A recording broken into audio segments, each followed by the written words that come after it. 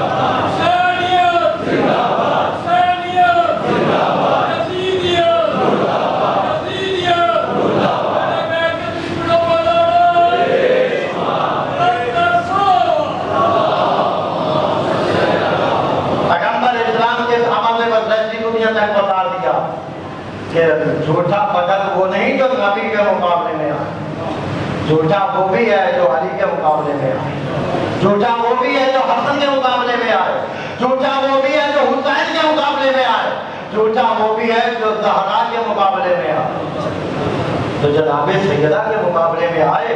اور آج دنیا یہ چاہتی ہے کہ ہم ایسا بل منظور کرائیں تاکہ ہم اس عمل کو روک سکیں، اس مجلس کو روکا جائے، مگر یہ مجلسیں تمہارے رکنے سے نہیں رکیں گی۔ ارے تم سے تو ایک خانہ کعبہ کا نشان نہیں مٹ سکا، جنہوں نے بیت اللہ کے تم آل محمد کو بھی کیا مٹاؤ گے، تم حسین کو کیا مٹاؤ گے؟ بنی امیہ آئی اور ختم ہو گئی، بنی عباس آئی اور خود ختم ہو گئی، لیکن حسین کل بھی زندہ باد تھا، آج بھی زندہ باد۔